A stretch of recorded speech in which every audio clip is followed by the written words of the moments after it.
Assalamualaikum warahmatullahi wabarakatuh. Alhamdulillahi wahdah. Ahmaduhu wa nasta'inuhu wa nastaghfiruh. Wa na'udzu billahi min syururi anfusina wa min sayyiati a'malina. May yahdillahu fala mudhillalah wa may yudlilhu fala hadiyalah. Asyhadu an la ilaha illallah wahdahu la syarikalah wa asyhadu anna Muhammadan abduhu wa rasuluh.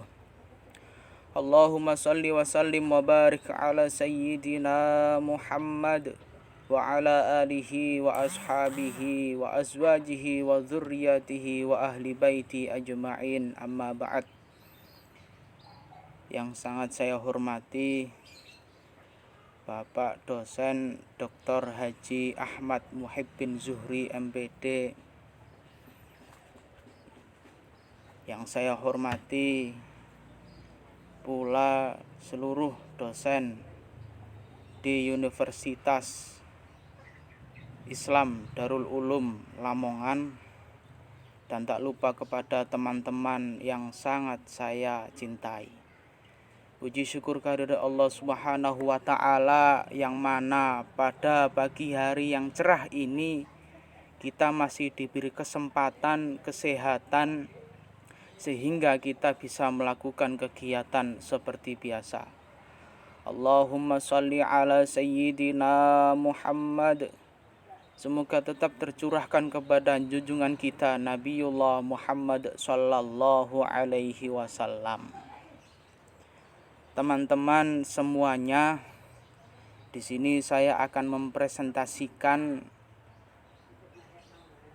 tentang psikologi pendidikan, bab psikologi kognitif. Dalam hal ini saya Miftahul Khair dari Pucuk Lamongan. Oke, langsung saja. Psikologi kognitif pengertian adalah suatu cabang psikologi yang memfokuskan studinya pada aktivitas mental atau pikiran manusia.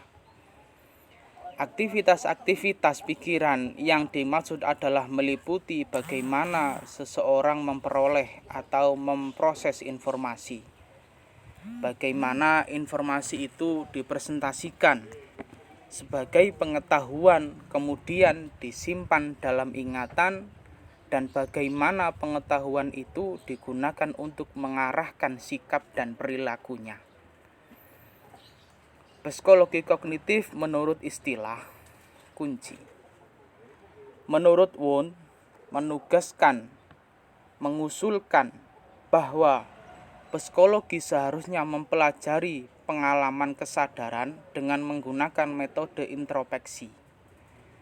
Metode introspeksi ini memerlukan waktu 50 tahun untuk dapat diterima dan bergabung dengan metode lain dalam mempelajari proses-proses kognitif. Kemudian asumsi dasar. Asumsi dasar di dalam proses kognitif. Proses kognitif cenderung lebih aktif daripada pasif.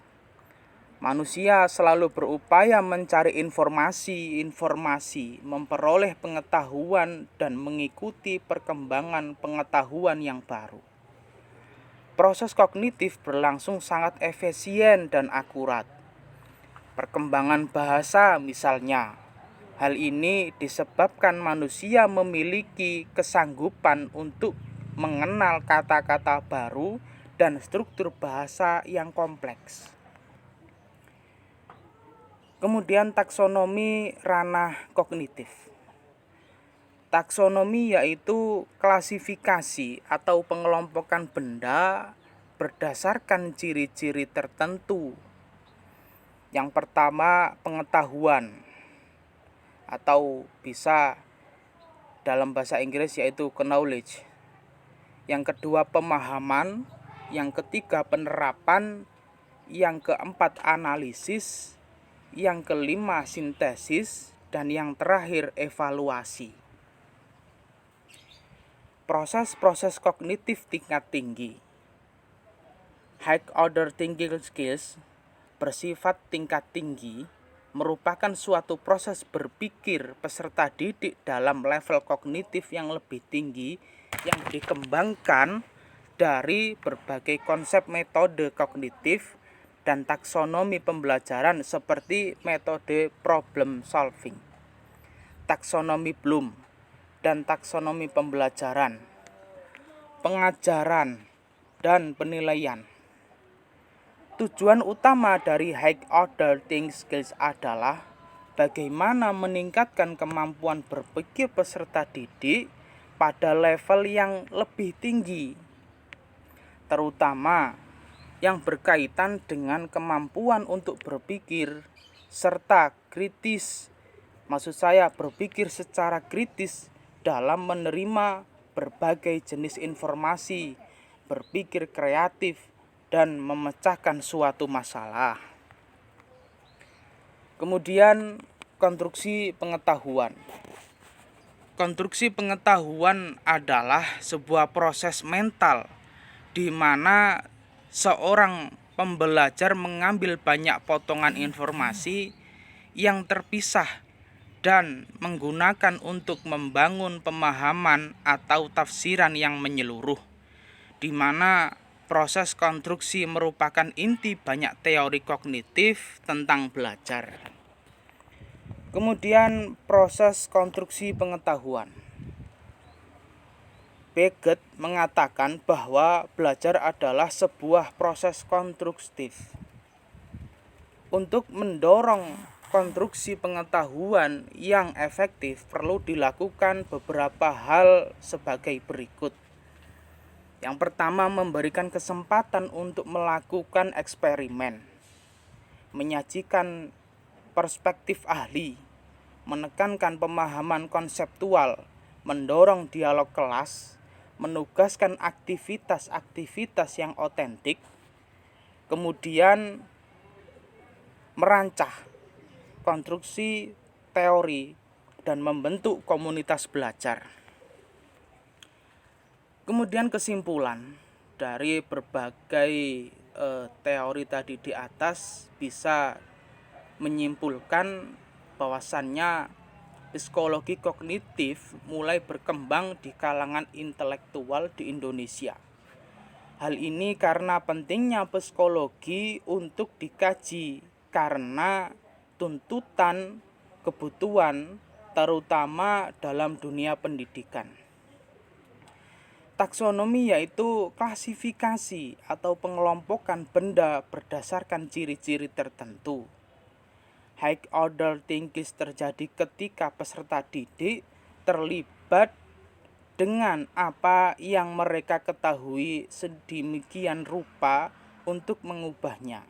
Artinya, siswa mampu mengubah atau mengkreasi pengetahuan yang mereka ketahui dan menghasilkan sesuatu yang baru.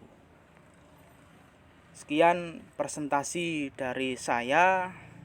Apabila ada tutur kata yang salah, mohon dimaafkan. Dan untuk kritik dan saran, silahkan dikritik dan jangan lupa diberikan saran untuk supaya materi yang saya sampaikan ini lebih berkembang baik. Oke. Terima kasih. Wallahul muwafiq ila aqwamit thoriq. Wassalamualaikum warahmatullahi wabarakatuh.